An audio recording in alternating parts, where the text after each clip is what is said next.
welcome to how to put together your own wedding invitations from Elder Millennial Aubrey. I was recently on a train trip with my daughter. No, I was all alone, but I wanted to send my daughter a postcard, and I was passing through the Washington, D.C. station and realized I hadn't put the postcard in the mail, and I wanted there to be a postmark near where I had been staying in Maryland. So I asked, it took me 3 passengers before someone would agree to put my postcard in the mailbox. And this led me to believe that, or become more aware that a lot of Gen Zers and maybe also millennials don't actually know how to assemble and mail much of anything. And a wedding invitation is pretty high stakes. You want to make sure you have everything together. I would say step 1 is that it would be great if your save the dates and your wedding invitations are coordinated. And something I'm going to explore with you all tonight is not just the coordination of the motif with your printing, but also with the stamps that you use, because stamps are a really nice utilitarian way to put color and art on your save the dates and your wedding invitations. The save the date, of course, is going to go out up to a year or maybe 6 months ahead of time, and the invitation goes out up to 2 or 3 months, but at least 6 to 8 weeks ahead of time. And if you would like to receive your RSVPs through the mail, some people just do online RSVPs. I personally think that it's nice to give people the option to do online or mail RSVPs, and that it's really fun to receive RSVPs in the mail. If you are interested in getting RSVPs in the mail, then I'm covering up my personal information here, but what you'll need to do is create a suite of stamps to return your self-addressed stamped envelope with the, you got it there, with the RSVP in it, to you. So right here you'll see I've got some blueberries, a fox, 2 pears, and a lemon. And these together add up to the cost of sending a standard letter through the mail. And that's 78 cents currently. Don't get it wrong, 78 cents currently. Really important to look that up. Also important to confirm with your local post office that you are not outside the ounce. I think it's 2 ounces for 78 cents. You're not outside or maybe it's 1. Have them direct you. So you bring your full invitation in and the different parts of it, so you can weigh it out and see how many stamps or how many cents are needed to send it. But it should be 78 if it's a standard letter. And wonderfully, the U.S. Postal Service has all these fun little increments. There's the 2 centers, which are harder to come by, it turns out. These used to be given as change in stamp machines. So instead of getting 2 cents, if you were putting in, however many cents for 1 stamp, which of course has changed through time, instead of getting 2 cents back or 4 cents back, they would give you increments of 2-cent stamps, these cute little Meyer lemon stamps. I recently learned that sometimes things are available in sheets and sometimes they're only available in rolls. So my recommendation to you is, if you know what you need, buy it all together at the same time, because I bought what I needed for the save the dates with these lovely 4-cent blueberry stamps, and they were available in sheets of 20 at the time. But when I went back to get more for the invitations, they were only available in rolls of 1 to 3,000. And I did not need that many 4-cent stamps, so I actually have some grapes in some of the other RSVPs. So this is, just to give you all an idea, this is the RSVP card. We use Truly Engaging as our formerly Magnet Street, and this is what the invitee would fill out and return to you by whatever date you state.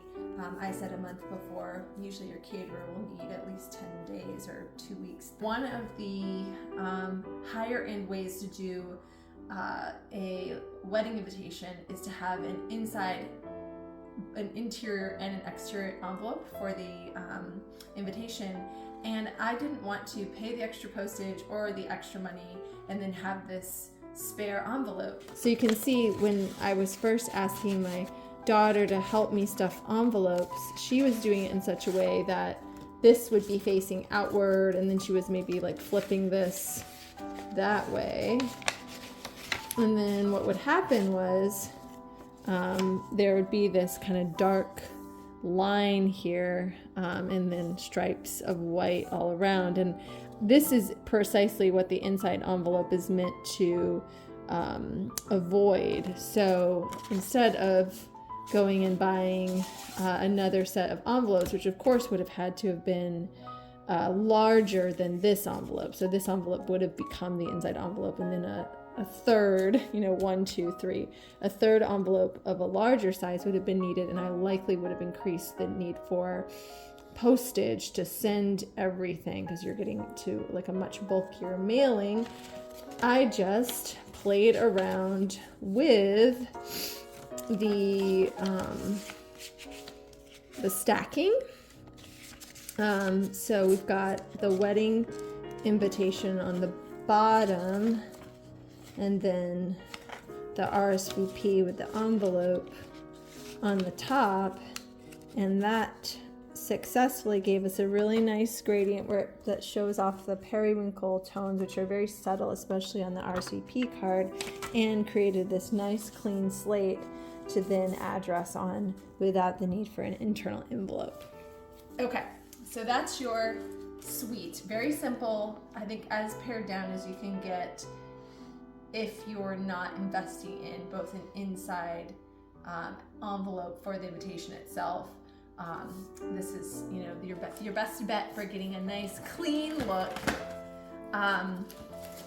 So I have started to address these, and once again, do not want to reveal all of our loved ones' protected information, but I will show you what I've done here in terms of the lettering. I've decided that, you saw earlier, I did pay, I think it was maybe $25 for printing of the return address on the RSVP envelopes, but I did not pay for the printing of the guest address, names and address on the outside envelopes. And my main reasoning there was I wanted to letter it myself, and I also, there were just a lot of nitpicky details with getting the formatting just right to upload to the Truly Engaging site. And I always wonder, they're probably very safe and secure, but whenever you give a huge batch of personal information to a company, where is it going? It's probably fine. Truly Engaging is very reputable, but I decided to hand letter myself. So the decision became, what do I use to hand letter? And I ended up with these two pens. I'll hold up the container. So I like the Precise V5 Pilot in blue. It's 0.5 millimeters. I use that for the return address on the back. And then for the front, I use this Uniball Vision Elite BLX blue black. And although these are two different colors and brands, since I'm using one on the front and one on the back, I don't have to worry so much about a perfect match. So this is, I'm lettering these, and I was also luckily able to get everything in here and the right weight amount to use a single non-machinable stamp. So this is the Colorado Hair Streak. It's been replaced by another butterfly that I don't know off the top of my head. When I bought these, they were $1.19 per stamp. I think now it's $1.26. But just to give you price points, the entire suite that I'm showing you was around $3 for the product and about $2 for postage. So you're looking at about $5 in invite.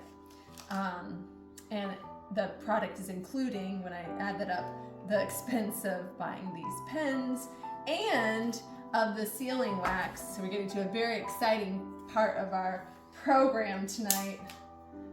I don't think Josh knew how long this is going to take because he said it could be brief, and there's no way to do this with brevity. So Ashok, whose company I'm forgetting the name of, but we can link it in the description, is a wonderful small business owner on Etsy, and he has really set me up so well with a beautiful custom seal, which is designed based on our save the date. We had a gold foil, 2 concentric circles with our initials in them, and I sent him that image from the save the date, and he was able, of course this is the negative or the mirror image of what you're about to see. He was able to create the custom stamp. I'm told that this takes 4 to 6 beads. I did it earlier with 5, and I thought it was a little too much wax, so we're gonna now do it with, do a seal with just 4 wax beads. This kit came with a really nice set of instructions. One of the things that I see here is that I don't want to heat the wax beads too hot, because if they bubble, then I'm going to get bubbles in my seal. As we're waiting for this to melt, I did want to say that one of the important things to look at, in addition to bringing your full invitation suite to the post office to confirm that you have the right postage for every element of that, you also want to make sure that, and if you're working with a reputable company like Truly Engaging, they're going to lead you in the right direction, but that all of your elements are also the right size to go through the USPS. I've learned through misfortune that sometimes, so for example, the RSVP card, if you make something too small, it actually won't mail. Like, there are minimum sizes, and I wish I could quote right off the top of my head, but it's something like 5 1/4 inches long by like 3 3/4 tall. It has to be at least that big or bigger for the USPS to consider it mailable. So even if you have the right weight, you also have to make sure you have the right dimensions. So you can see here, we've melted those little wax beads, those little flowers, and they're nearly all melted. And I might need, let's see if I can do this. I'm doing a one-handed job here. So I've also sourced through another Etsy company. There's a woman named Alma. Ashok and Alma really came through for the win on this one. And Alma presses flowers and then sends, or is able to fulfill orders. So here is a little, I believe it's a forget-me-not. So what I'm going to do here is, and I'll have to trim that after. I'm still learning the best way to do this, but if we take this little, I got a forget-me-not, thank you. I'm going to pour this slowly over the seal. And I hope I have enough wax, as we went down a little bit in the wax. Oops, and then make sure that this is right side up, and push down and count to 10. 2, 3, 4, 5, 6, 7, 8, 9, 10. And then you can see I did it a little crooked. I'm going to say that adds character. And if you want to trim this a little bit so it's not hanging off so much, you can go like that. I will say from this experience that it does work better to place the flower first and then to pour the wax over it versus to pour the wax first and then place the flower. This, I did another trial and this worked a lot better. Back to the non-machinable stamp, that's really crucial. I'll hold up some of these again so you can see them. Because when you're doing touches like the wax seal, you can imagine if this were to be sent fed, willy-nilly through. I managed to say willy-nilly twice on this now, 3 times on this video. If you feed that through a sorting machine, like any sort of machine process, it's going to get mangled to bits, which is why you need a very special kind of stamp. So it says non-machinable surcharge. So instead of paying 78 cents, you're paying, I think I may have it wrong, but I think $126 now. So make sure that you are paying for what's called a hand cancel. So when I finish all these, what this is going to look like is taking my invitations into the post office and saying, here are my wedding invitations, these need to be hand canceled. And I'm told, I haven't gone through this process yet, but I'm told that either the postal staff will do it for you, or they will actually give you the canceling stamp and you will cancel yourself the invitation. So you will be working through with them to cancel with an actual postmark stamp, rather than sending it through the machine and having your gorgeous work mangled. My experience of the Eastern Seaboard is that it takes about 2 to 3 days for things to move up and down, and then it can take 4 or 5 days for everything to move east to west. So if you're sending something from the East Coast all the way to the West Coast, that can take more like 4 days. But within a week, your invitation should be landed with their recipient. And I just think it's a miracle that the Postal Service is able to do everything they can do. And even with the rate hikes, it's still extraordinary what can be carried across thousands of miles in a matter of days. Thank you so much for joining. I hope this was helpful to you and yours. And if you are getting married or you're helping someone who's getting married, best wishes and congratulations.